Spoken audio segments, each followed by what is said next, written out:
Hello everyone, तो कैसे हैं आप सब। उम्मीद करती हूँ कि आप सभी अच्छे होंगे। तो लास्ट वीडियो में हमने 100 क्वेश्चंस कंप्लीट कर लिए थे। आज हम 101 से स्टार्ट करेंगे। और अगर आपको ये वीडियोस इन्फॉर्मेटिव लगती हों तो please like share and subscribe जरूर करें। चलिए स्टार्ट करते हैं। 101 क्वेश्चन था, a electric dipole consist of two equal and opposite charges separated by a distance d. If we put together a pair of equal and opposite dipoles to make a quadrupole, the potential behave as. देखिए हम क्या करते हैं ना, हमें पता है कि मोनोपोल, ठीक है, डाइपोल, क्वाड्रपोल, इन सब के लिए हम वैल्यूज़ याद रखते हैं। तो जब क्वाड्रपोल की बात आती है तो क्वाड्रपोल के लिए जो हमारा पोटेंशियल होता है वो डायरेक्टली प्रोपोर्शनल होता है 1/r³ के, ठीक है। और अगर इलेक्ट्रिक फील्ड पूछा होता है ई, तो वो हमारा कितना होता है, वो होता है हमारा 1/r⁴। तो यहाँ पर हमसे पूछा गया है पोटेंशियल, तो क्वाड्रपोल के लिए पोटेंशियल कितना हो जाएगा, ये 1v प्रोपोर्शनल टू 1/r⁴। तो यहाँ पर सी ऑप्शन हमारा करेक्ट हो जाएगा। नेक्स्ट है 102, delta S is a plane surface of area delta S and vector E is a uniform electric field in space।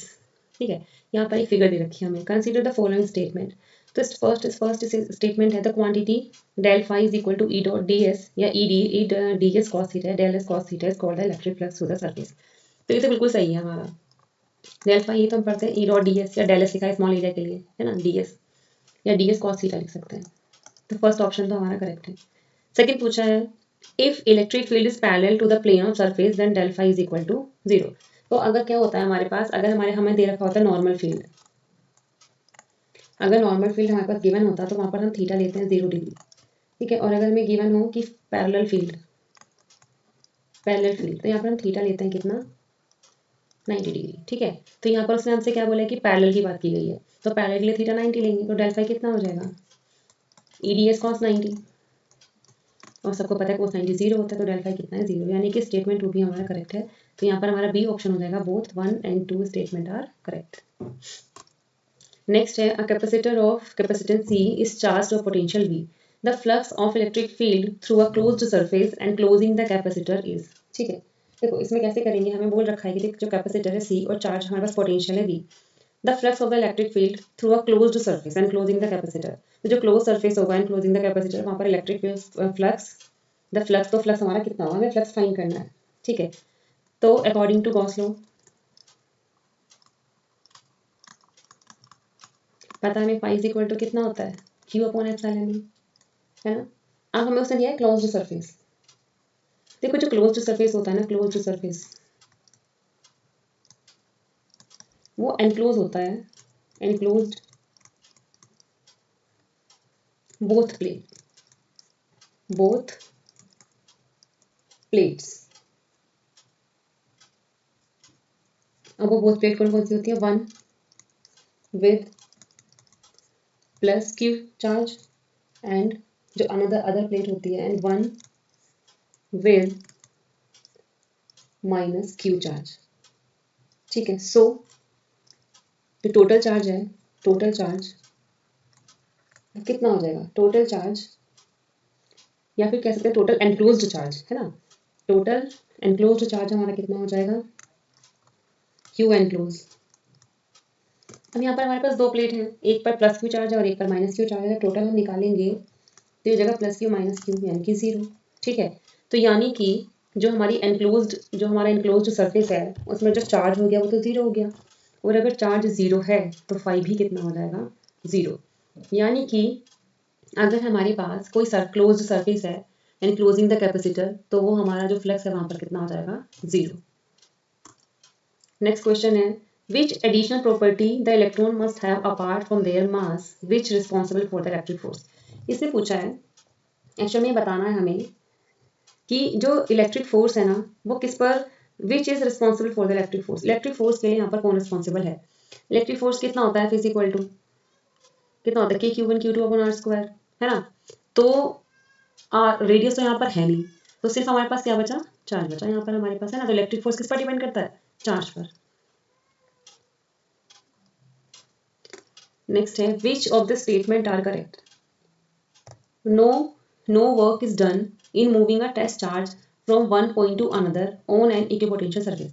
कह रहे हैं कि जो इक्विपोटेंशियल सरफेस है ना वहाँ पर वन पॉइंट से अदर पॉइंट दूसरे पॉइंट पर जाने पर जो वर्क है कोई वर्क नहीं होता। तो देखो ये हमारी इक्विपोटेंशियल सरफेस है, ये बना दी हमने, तो यहाँ देखो कैसी भी हो सकती है ना, तो ये तो इक्विपोटेंशियल सरफेस पर पोटेंशियल तो सेम है ना, कितना पोटेंशियल है, सेम पोटेंशियल तो सेम है। अगर चेंज इन पोटेंशियल कितना है तो इसका मतलब चेंज इन पोटेंशियल जीरो है, तो अगर चेंज इन पोटेंशियल जीरो है तो वर्क डन भी कितना हो जाएगा, जीरो। तो अगर वर्क डन जीरो हो गया यानी कि डेल्टा भी अगर हमारा जीरो है तो वर्क डन भी कितना हो जाएगा, जीरो। यानी कि जो फर्स्ट स्टेटमेंट है वो हमारा क्या है, करेक्ट है। ठीक है, नेक्स्ट है the electric field is parallel to the equipotential surface. ये गलत है, ये वो क्या होती है, जो इलेक्ट्रिक फील्ड लाइंस है ना वो क्या होती है, परपेंडिकुलर होती है किसके, इक्विपोटेंशियल सरफेस के। Two equipotential surface can not intersect, ये बिल्कुल सही बात है कि दो इक्विपोटेंशियल सरफेस आपस में कभी भी इंटरसेक्ट नहीं कर सकती।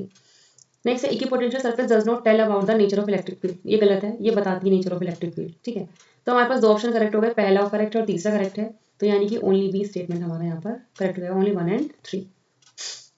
नेक्स्ट है if a proton and an electron are placed in a uniform electric field, then the electric force acting on them will be equal. The magnitude of the forces will be equal. Their acceleration will be equal. The magnitudes of their acceleration will be equal. देखो हमें पता है कि जो electron और जो proton है दोनों पर जो मैग्नीट्यूड होगा ना फोर्स का वो क्या होगा, इक्वल होगा। तो यहाँ पर सेकंड स्टेटमेंट हमारा करेक्ट है, तो यहाँ पर जो आंसर होगा बी होगा, ये होगा ओनली 2। तो नेक्स्ट क्वेश्चन है हमारे पास 107। An HCl molecule has a dipole moment, dipole moment हमें गिवन है 3.4 × 10⁻³ coulomb metre. assuming that equal and opposite charge lie on the two atoms to form a dipole। तो इक्वल एंड अपोजिट चार्जेस हैं वो dipole बनाते हैं। What is the magnitude of this charge, तो charge बताना है और सेपरेशन दे रखा है हमें 1 एंगस्ट्रॉम 10⁻⁻10 मीटर। ठीक है, तो P is equal to Q L dipole moment है ना, और P कितना दे रखा है 3.4 × 10⁻³ इज इक्वल टू Q × 10⁻⁻10। तो Q आ जाएगा हमारे पास 3.4 × 10⁻⁻20 कूलम, ये 10 हो जाएगा प्लस हो जाएगा, तो बी ऑप्शन यहाँ पर करेक्ट हो जाएगा। नेक्स्ट है area of a plate of capacitor C is A, other plate of a capacitor is in steps, height of each step is B and width A. Width divides entire area in 3 equal parts. The equivalent capacitance of the circuit is। इसमें हमें बोल रखा है कि plate है उसका जो capacitor है वो A है, ठीक है, और जो इसका एरिया है ना, एरिया जो इसकी विड्थ है मतलब जो एरिया है वो 3 इक्वल पार्ट्स में डिवाइड कर रखा है। तो बताना है कि जो इक्विवेलेंट कैपेसिटेंस है वो कितना होगा। ठीक है, देखो एरिया को अगर 3 पार्ट में डिवाइड करा है तो यहाँ पर हमारे पास 3 प्लेट है, 1 2 3। ठीक है, और ये जो तीनों प्लेट्स है ना ये पैरेलल कॉम्बिनेशन की तरह बिहेव करेंगी। तो अब तीनों का एरिया लगा हुआ, देखो हमारे पास जो कैपेसिटेंस का फॉर्मूला होता है वो कितना होता है, एप्सिलॉन नॉट A/D है ना।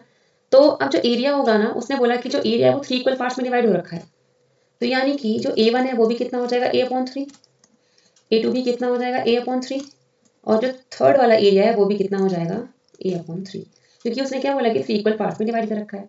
ठीक है, अब बात आती है इसकी डी कि विड्थ डी कितनी कितनी है सबकी।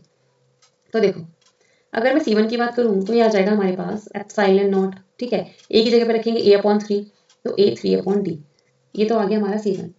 अब C2 कितना आएगा, एप्सिलॉन नॉट A/3 तो सभी में सेम रहने वाला है।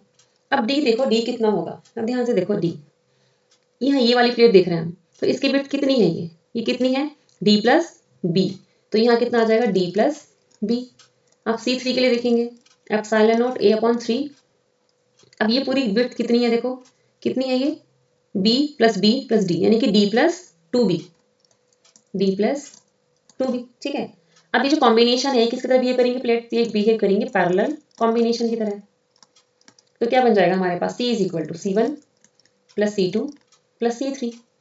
अब जब हम इनकी वैल्यूज पुट करेंगे तो कितना आएगा, देखो एप्सिलॉन नॉट A अपॉन, अब 3 जो है वो सभी में कॉमन है तो एप्सिलॉन नॉट A/3 बाहर निकालेंगे, यह आ जाएगा 1/D plus 1/3 D+B plus 1/3 D+2B।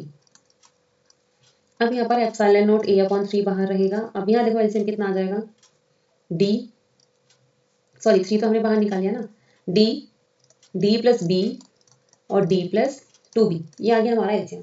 अब यहाँ कितना आएगा, D तो यहाँ ऑलरेडी है, D+B D+2B प्लस D+2B और यहाँ आ जाएगा प्लस D और D+B। एप्सिलॉन नॉट A/3 ये पूरा बाहर आ जाएगा हमारे पास, या इसको ये लिख देंगे। अब मल्टीप्लाई करेंगे तो ये देखो हमारे पास कितना आएगा, डी की मल्टीप्लाई करो, डी स्क्वायर प्लस 2BD, ठीक है, प्लस BD और प्लस 2B स्क्वायर, फिर आएगा plus D square plus 2BD plus D square plus DD और अपॉन में ये पूरी बात लिख देंगे लाइन, ठीक है।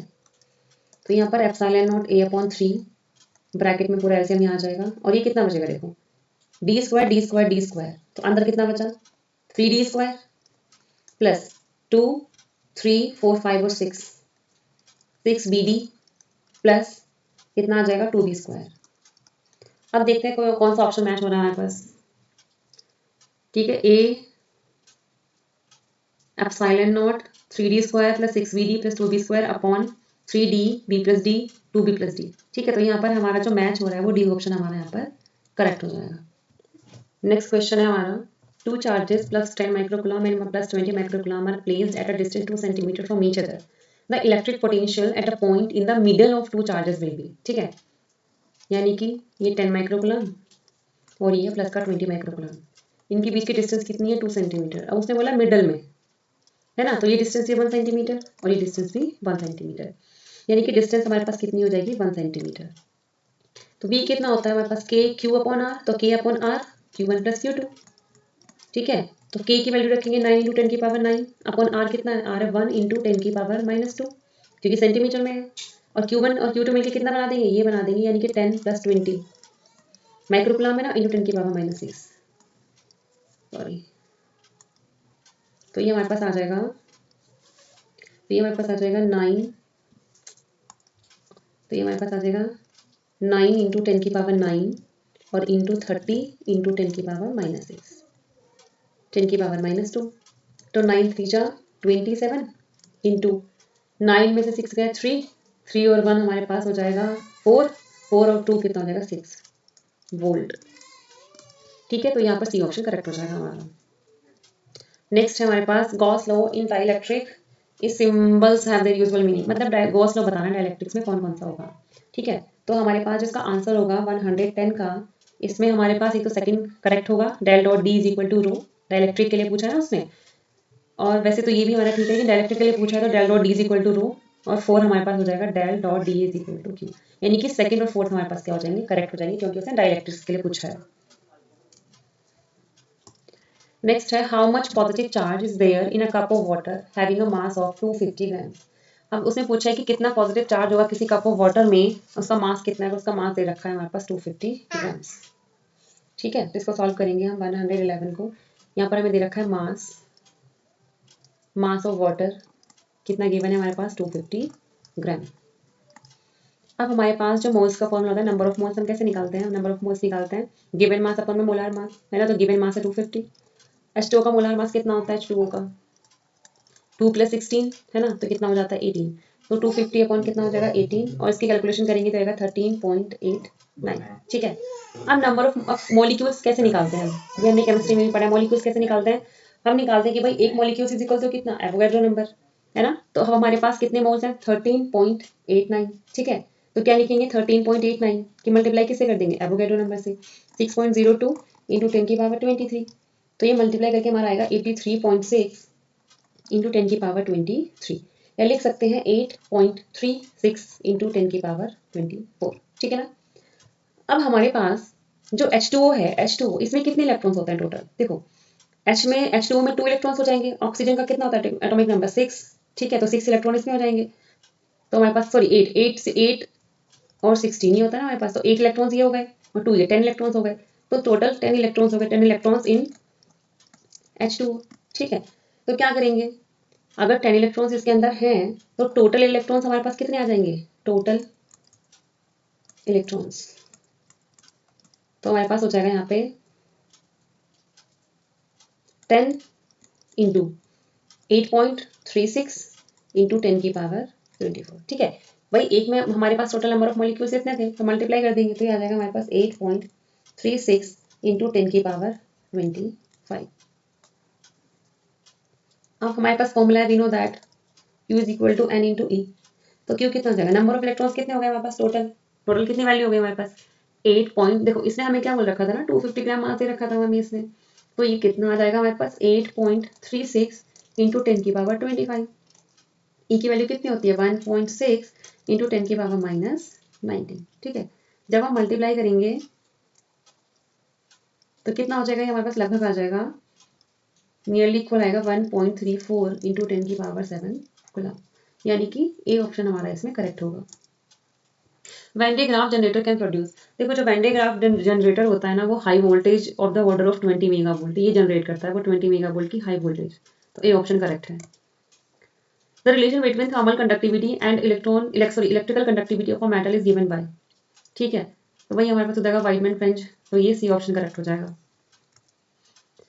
Retentivity and coercivity of a permanent magnet should be, देखो परमानेंट मैग्नेट के लिए दोनों हाई होनी चाहिए, ठीक है ना, और अगर सॉफ्ट मैग्नेट बनानी हो तो लो, तो क्या हो जाएगा इसका ए ऑप्शन करेक्ट हो जाएगा। 15 है if a very high electric field is created in a dielectric, the outer electron may get detached from their parent atom, the dielectric then behave like a conductor, this phenomena is known as dielectric breakdown। ठीक है, तो ये option भी correct है। The minimum field at which the breakdown occur is called the dielectric strength of the material, यानी कि यहाँ पर हमारे क्या हो जाएंगे 115 के दोनों ऑप्शन करेक्ट हो जाएंगे, तो यहाँ पर ए ऑप्शन करेक्ट होगा। Kirchhoff's rules can be used to, जो किरचॉफ रूल है वो कैसे कहाँ यूज कर सकते हैं, compare EMF of any two sources, ये भी करेक्ट है। Find the internal resistance of a given cell, ये भी करेक्ट है। Find the balance condition in Wheatstone bridge, ये भी सही है। Find the unknown register using metre bridge, ठीक है, तो यहाँ पर जो होगा हमारा 116 का 4 ऑप्शन करेक्ट है, तो डी ऑप्शन करेक्ट हो जाएगा।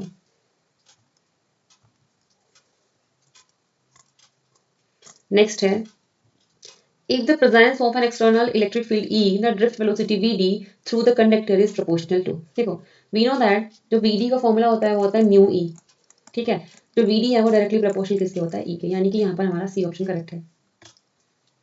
Consider the following pairs material electrical resistivity, copper 1.7 into 10⁻−8, iron 10⁻−7, silicon 2300। देखो यहाँ पर हमारे पास ना ये भी करेक्ट है, ये भी करेक्ट है, सिलिकॉन की नहीं होती, सिलिकॉन की ये होती है 10⁻³ टू 10⁻³ ओम, ठीक है, और सिल्वर की ये होती है 1.6 इंटू 10⁻−8, ये जो होती है 10⁻14 ये इंसुलेटर के लिए होती है, तो यहाँ पर सिर्फ 2 ऑप्शन हमारे करेक्ट है। In relation to certain material and device consider the following point regarding the limitation of Ohm's law, तो इसमें है A B is to proportional to I, ये करेक्ट है। The relation between V and I depends on the sign of V, ठीक है, ये sign पर depend नहीं करता, बी और आई का जो रिलेशन है ये गलत है। There exist more than one value of V for the same I, बिल्कुल सही है, अगर करंट आई के लिए वी की डिफरेंट वैल्यूज हो सकती है, बिल्कुल। The relation between V and I does not remain unique, हाँ बिल्कुल सही है, ये यूनिक नहीं होता, इसकी वैल्यू चेंज होती रहती है, ठीक है, तो यहाँ पर हमारे 3 ऑप्शन क्या हो जाएंगे करेक्ट हो जाएंगे। Consider the following statement regarding carbon resistor. Carbon resistor are compact. Carbon resistor are extremely costly. Carbon resistor are small. Their value can be given using color codes. तो यहाँ पर सारे ऑप्शन करेक्ट है, बस एक गलत है, कार्बन रजिस्टर जो है कॉस्टली नहीं होता है, ये कॉस्टली नहीं होते हैं, ठीक है, तो यहाँ पर हमारे पास क्या हो जाएगा सी ऑप्शन करेक्ट हो जाएगा। Consider the following equation, I is equal to D Q upon D T, भाई ये तो बिल्कुल करेक्ट है।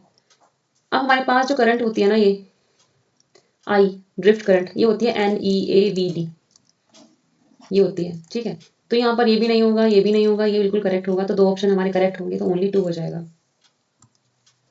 नेक्स्ट क्वेश्चन है हमारा 122, an aluminium wire of diameter 0.245 centimetre is welded end to end with a copper wire of diameter 0.1626 centimetre, the composite wire carries a steady current of 10 ampere. इन्होंने बोला है कि हमारे पास एक एल्यूमिनियम का वायर है और एक कॉपर का वायर है, ठीक है, और जो करंट है वो स्टडी करंट है। अब पूछा है कि जो करंट डेंसिटी है will be more in aluminium wire, कुल मिला के हमें यहाँ पहले करंट डेंसिटी निकालनी है, तो करंट डेंसिटी का फॉर्मूला होता है J is equal to I upon A, ठीक है, आई अब एरिया हमें गिवन नहीं है, तो एरिया को लिखेंगे पाई आर स्क्वायर, ठीक है ना, तो पहले एल्यूमिनियम के लिए निकाल लेते हैं, तो हम क्या करेंगे आई कितना 10, स्टडी करंट है दोनों के लिए सेम होगी 3.14 इंटू, अब आर कितना होगा, हमारे पास जो डायमीटर है वो कितना एल्यूमिनियम के लिए 0.245, तो यहाँ से जब रेडियस निकालेंगे तो आएगी 0.245 अपॉन 2, ये हो जाएगी 0.1225, और किसी सेंटीमीटर में है तो मीटर में कन्वर्ट कर देंगे 0.1225 इंटू 10⁻⁻² का होल स्क्वायर, ठीक है,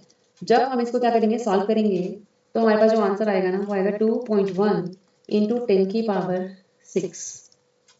ठीक है, एम्पियर पर मीटर स्क्वायर। फिर हम निकालेंगे किसके लिए, कॉपर के लिए, तो 10/3.14 इंटू, अब इसका डायमीटर कितना है 0.1626 हमें दे रखा है, ठीक है, तो इसकी जो रेडियस आएगी वो आएगी 0.0813 इंटू 10⁻⁻2 का होल स्क्वायर। ठीक है, इसको जब सॉल्व करेंगे तो इसका आंसर आएगा 4.8 into 10⁶ ampere per metre square. अब देखो ऑप्शन पढ़ते हैं, current density will be more in aluminium wire, किसकी ज्यादा है, कॉपर की ज्यादा है, तो ये तो गलत हो गया।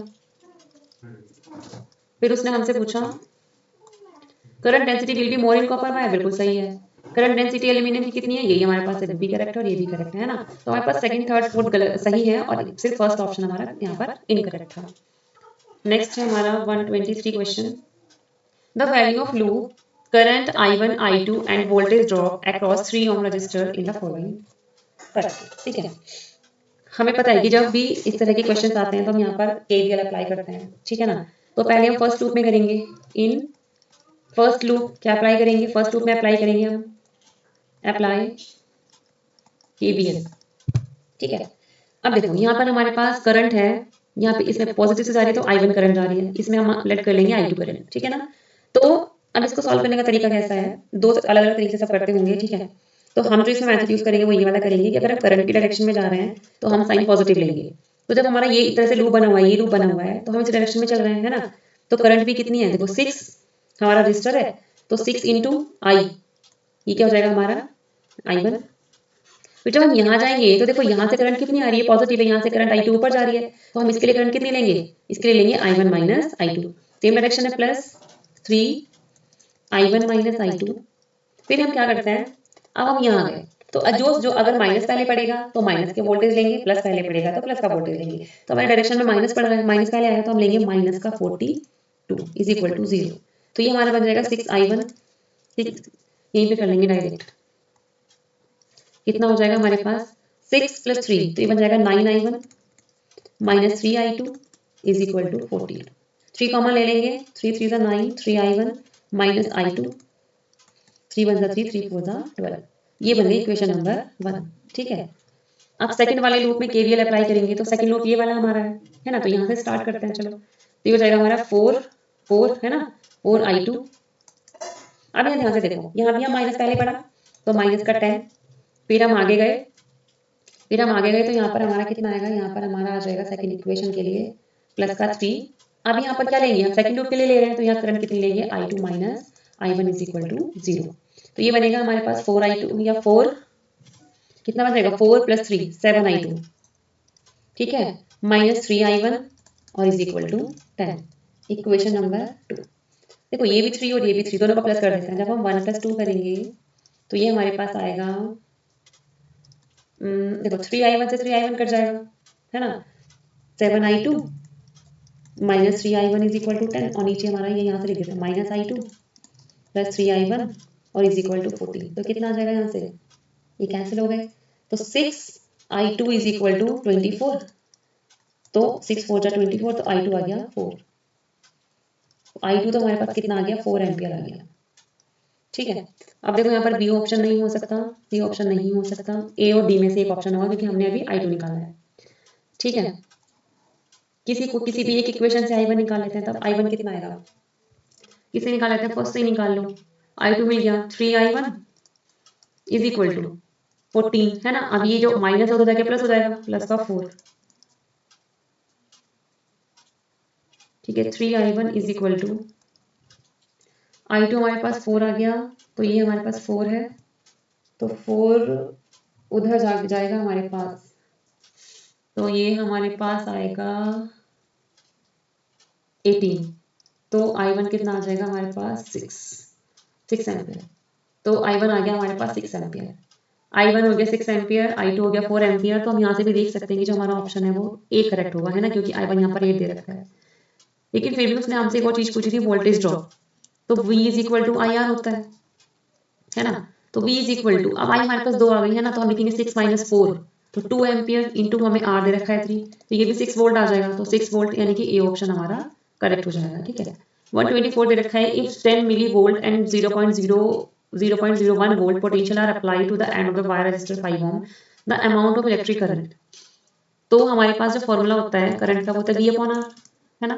अब V हम निकाल लेते हैं, यहाँ पर V हमारे पास कितना है 10 मिली वोल्ट माइनस 0.01 वोल्ट, तो 10 इंटू 10 की पावर -3 माइनस 0.01, 10 की पावर -2 माइनस 0.01, तो ये हो जाएगा 0.01 माइनस 0.01, तो ये कितना आ गया 0।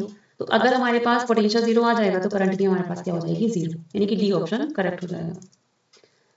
Match the following selected the correct answer using the code given below. Metallic road, देखो मेटेलिक रोड में हमारे पास क्या होता है, मेटल्स में हमारे पास क्या होता है फ्री इलेक्ट्रॉन्स होते हैं, तो यानी कि ए का हमारे पास क्या हो जाएगा 3 ऑप्शन।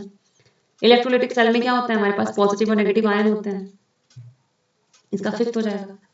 ठीक है, हाइड्रोजन डिस्चार्ज ट्यूब, अच्छा देखो यहाँ पर ऑप्शन में पता लग जाएगा, देखो फर्स्ट का 3 है तो ये तो देखो दोनों में है तो ये तो नहीं होंगे, फिर सेकंड का हमारा फिफ्थ है तो ये भी नहीं होगा, तो यही बचा हमारे पास। ठीक है, फिर भी हम चाहे तो कर सकते हैं। देखो सेमीकंडक्टर अगर हम लगाएं तो इजीली सेमीकंडक्टर का सभी को पता है कि सेमीकंडक्टर में इलेक्ट्रॉन्स और होल्स होता है ना, तो ये हो गया हमारे पास। फिर हमारे पास क्या बचा हाइड्रोजन चार्ज ट्यूब।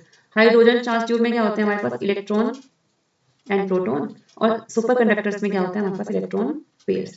तो यहाँ पर जो डी ऑप्शन है वो हमारा क्या हो जाएगा करेक्ट हो जाएगा। ठीक है, तो ये हो गए हमारे 125 क्वेश्चन। अब एक लास्ट वीडियो और इसकी आएगी जिसमें 125 से 50 क्वेश्चन कंप्लीट कर लेंगे, तो फिर हमारा फर्स्ट जो पेपर है उसका सॉल्यूशन कंप्लीट हो जाएगा, फिर उसके बाद हम सेकंड पेपर का सॉल्यूशन स्टार्ट करेंगे। ठीक है, अगर आपको वीडियो पसंद आई है, समझ में सॉल्यूशन आ रहे हो, तो प्लीज लाइक शेयर सब्सक्राइब जरूर करें। थैंक यू सो मच, मिलते हैं नेक्स्ट वीडियो में।